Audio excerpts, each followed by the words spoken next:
আল্লাহ সুবহানাহু ওয়া তাআলা কোরআন শরীফে সূরা বাকারায় বলেছেন, ইয়ামহাকুল্লাহুর রিবা ওয়া ইউরবিস সাদাকাত।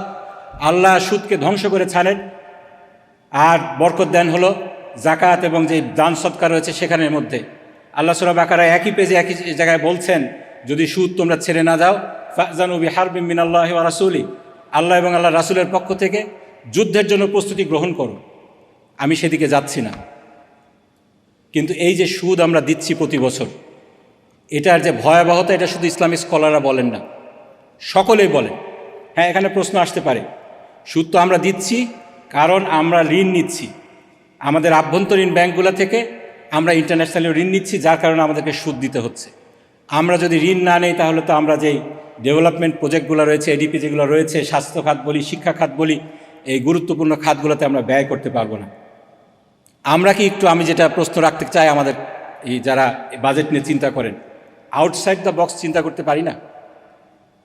আল্লাহ তাআলা যে জাকাতের কথা বলেছেন, এই জাকাত আমাদের কর্পোরেট খাত হতে কতটুকু আয় হতে পারে, এর মাধ্যমে যে এসএমইর কথা বলা হচ্ছে, সাস্টেনেবল ডেভেলপমেন্টের যে কথা বলা হচ্ছে, এখন সাস্টেনেবল গ্রিন ডেভেলপমেন্ট যে নোশনগুলো এসেছে, এই সমস্ত খাত, দারিদ্র্য বিমোচন খাত, যে আনএমপ্লয়মেন্টের কথা আমরা এখানে আমাকে প্রশ্ন করা হয়েছে, এই সমস্ত খাতে কিন্তু আমরা ব্যবহার করতে পারি। দেখেন, কর্মসংস্থানের বিষয়টা, এটা শিক্ষার সাথে ওতপ্রোতভাবে জড়িত। আজকে যে এই শিক্ষা, কর্মসংস্থান এবং চতুর্থ শিল্প বিপ্লবের কথা বলা হয়েছে, এটা ইন্টারকানেক্টেড। বিশ্ব ব্যাংকের তথ্য অনুযায়ী একজন ব্যক্তি যদি একটা বছর শিক্ষার পিছনে ব্যয় করে, তাহলে তার যে আয়, ইনকাম, এটা 9 থেকে 10% পর্যন্ত বেড়ে যায়। ওয়ারেজ আমাদের দেশে দেখেন, আমাদের বেকারের সংখ্যা কত, মোট জনশক্তির 3 থেকে 4%। যুবকদের মধ্যে এটা আরও অনেক বেশি, 11%। আরও ভয়ঙ্কর বিষয় যেটা, আমরা যারা যুবক কিংবা কর্মসংস্থানে আছি, তাদের মধ্যে আন্ডার এমপ্লয়মেন্ট, অর্থাৎ যোগ্যতা অনুযায়ী চাকরি পাওয়ার যে বিষয়টা রয়েছে, আন্ডার এমপ্লয়মেন্টের সংখ্যা 85%। সেখানে আমাদের যে বাজেটে শিক্ষা খাতে কীরকম ব্যয় করা হচ্ছে, গত বছর জিডিপির 1.69% মাত্র ব্যয় করা হয়েছে, অথচ ওয়ার্ল্ড ব্যাংকের রিকমেন্ডেশন হলো 6%। আমাদের যেই আমরা বার্ষিক যেই খরচটা করি শিক্ষা খাতে, বিশ্বের 189টা দেশের মধ্যে নিচের দিক থেকে 10টা দেশের মধ্যে আমরা আছি। নো ওয়ান্ডার আপনার গ্লোবাল নলেজ ইন্ডেক্সে আমরা 130টা দেশের মধ্যে নিচের দিকের 20টা দেশের মধ্যে আছি। এই যদি হয় আমাদের এডুকেশনের অবস্থা, এডুকেশনের আমাদের গুরুত্ব, তাহলে আনএমপ্লয়মেন্ট তো হাই হবেই, এবং এক্স্যাক্টলি সেটা হচ্ছে।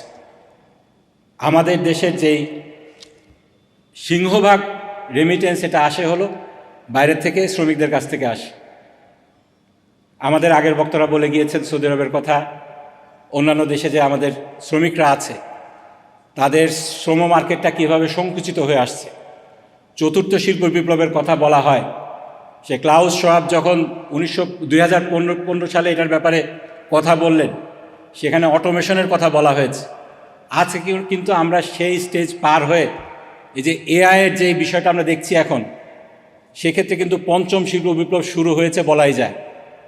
এইটাকে অ্যাড্রেস করে আমাদের যে জব মার্কেটটা আছে, কর্মসংস্থানের বিষয়টা রয়েছে, এডুকেশনাল সিস্টেমটা রয়েছে, এটাকে আমরা কিভাবে সাজাচ্ছি, এক্ষেত্রে আমরা কতটুকু ব্যয় করছি, এটা কিন্তু আমাদের কাছে একটা গুরুত্বপূর্ণ বিষয়।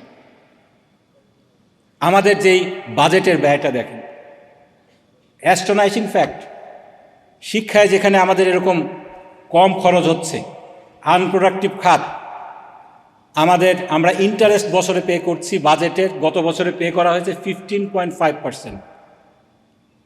একজন ইসলামিক ফাইন্যান্স এক্সপার্ট হিসাবে আমি অনেক কথা বলতে পারি সুদের যেই ভয়াবহতা রয়েছে, অভিশাপ রয়েছে, সেটা নিয়ে। আল্লাহ সুবহানাহু ওয়া তাআলা কোরআন শরীফে সূরা বাকারায় বলেছেন, ইয়ামহাকুল্লাহুর রিবা ওয়া ইউরবিস সাদাকাত। আল্লাহ সুদকে ধ্বংস করে ছাড়েন আর বরকত দেন হলো জাকাত এবং যে দান সদকা রয়েছে সেখানের মধ্যে। আল্লাহ সূরা বাকারায় একই পেজে একই জায়গায় বলছেন, যদি সুদ তোমরা ছেড়ে না যাও ফাযানু বিহারবিম মিনাল্লাহি ওয়া রাসূলি, আল্লাহ এবং আল্লাহ রাসূলের পক্ষ থেকে যুদ্ধের জন্য প্রস্তুতি গ্রহণ করো। আমি সেদিকে যাচ্ছি না, কিন্তু এই যে সুদ আমরা দিচ্ছি প্রতি বছর, এটার যে ভয়াবহতা এটা শুধু ইসলামিক স্কলাররা বলেন না, সকলেই বলেন। হ্যাঁ, এখানে প্রশ্ন আসতে পারে, সুদ তো আমরা দিচ্ছি কারণ আমরা ঋণ নিচ্ছি আমাদের আভ্যন্তরীণ ব্যাংকগুলো থেকে, আমরা ইন্টারন্যাশনালি ঋণ নিচ্ছি যার কারণে আমাদেরকে সুদ দিতে হচ্ছে। আমরা যদি ঋণ না নেই তাহলে তো আমরা যেই ডেভেলপমেন্ট প্রজেক্টগুলো রয়েছে, এডিপি যেগুলো রয়েছে, স্বাস্থ্য খাত বলি, শিক্ষা খাত বলি, এই গুরুত্বপূর্ণ খাতগুলোতে আমরা ব্যয় করতে পারবো না। আমরা কি একটু, আমি যেটা প্রশ্ন রাখতে চাই আমাদের এই যারা বাজেট নিয়ে চিন্তা করেন, আউটসাইড দ্য বক্স চিন্তা করতে পারি না? আল্লাহ তাআলা যে জাকাতের কথা বলেছেন, এই জাকাত আমাদের কর্পোরেট খাত হতে কতটুকু আয় হতে পারে, এর মাধ্যমে যে এসএমইর কথা বলা হচ্ছে, সাস্টেনেবল ডেভেলপমেন্টের যে কথা বলা হচ্ছে, এখন সাস্টেনেবল গ্রিন ডেভেলপমেন্ট যে নোশনগুলো এসেছে, এই সমস্ত খাত, দারিদ্র্য বিমোচন খাত, যে আনএমপ্লয়মেন্টের কথা আমরা এখানে আমাকে প্রশ্ন করা হয়েছে, এই সমস্ত খাতে কিন্তু আমরা ব্যবহার করতে পারি। জাকাত নিয়ে রিয়েলিস্টিক কাজ 1991 সালের পরে আর হয়েছে কিনা আমার জানা নেই, করা উচিত। কারণ সে সময় শাহাবুদ্দিন সরকারের একটা স্টাডি হয়েছিল যে দারিদ্র্য বিমোচনের জন্য আমাদের দেশে কত টাকা লাগতে পারে, 6,000 কোটি টাকার কথা এসেছিল। সেই সময় ব্যাংকিং খাত থেকে যেটা হিসাব করা হয়েছিল 18,000 কোটি টাকা জাকাত থেকে সংগ্রহ করা সম্ভব। আমরা শুধুমাত্র বিদেশ থেকে ভিক্ষা করে আমাদের আনএমপ্লয়মেন্ট সহ শিক্ষা খাতে আমরা খরচ করব আর জনগণের উপরে সুদের অভিশাপ চাপিয়ে দিব, এটা তো হতে পারে না। এজন্য আমাদের বিকল্প চিন্তা করতে হবে, আউটসাইড দ্য বক্স চিন্তা করতে হবে। সংসদ সদস্য হিসাবে আমাদের যে নয়া বন্দোবস্তের কথা আমরা বলছি, এনসিপি বলছে, অন্যরা বলছে, এই নয়া বন্দোবস্তের যেই বিষয়গুলো রয়েছে এগুলোকে আমাদেরকে চিন্তা করতে হবে। সুদ শুধুমাত্র এটা সম্পদকে, মানে এটা ধর্মীয় দৃষ্টিকোণ থেকে হারাম সেটা না। এই যে সেন্ট্রালাইজেশন অফ এই মানি, এটা কিন্তু একটি দেশের যেই ইকোনমি আছে, একটি দেশের যে অর্থনীতি আছে, এটার জন্য একটা অভিশাপ। আমাদেরকে এই জিনিসটাকে ডিসেন্ট্রালাইজ করতে হবে। জাকাত ভিত্তিক সমাজ যদি আমরা গড়ে তুলতে পারি, আমি বিশ্বাস করি সেটা আমাদের পক্ষে সম্ভব হবে ইনশাআল্লাহ। আমি আমার কথা লম্বা করব না, পরবর্তী বক্তারা আছেন। সংসদ সদস্য হিসাবে আমরা যারা আছি, আমাদেরকে মূল যে জিনিসটা এই অ্যাড্রেস করতে হবে, আমাদের পক্ষে সকল কিছু করা সম্ভব না একদম। ছাগলের হিসাবটা দেওয়ার সময় নাই, লম্বা কাহিনী বলতে হবে, সংসদে বলবো ইনশাআল্লাহ। আমি আমার কথা লম্বা করছি না। আমাদেরকে দুর্নীতির বিষয়টা আমাদেরকে অবশ্যই অ্যাড্রেস করতে হবে। দুর্নীতিকে ফ্যাসিলিটেট করার জন্য ব্যাংক রেজুলেশন আইন করে যেভাবে আইনগত ভিত্তি দেওয়া হচ্ছে, এটাকে আমাদেরকে অ্যাড্রেস করতে হবে।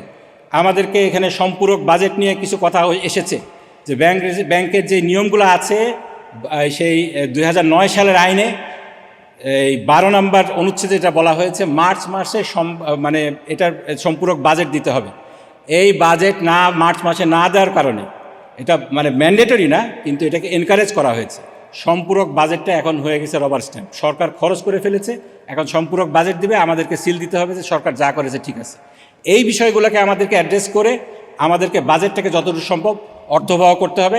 আপনাদের সকলকে ধন্যবাদ। আসসালামু আলাইকুম ওয়া রাহমাতুল্লাহি ওয়া বারাকাতুহু।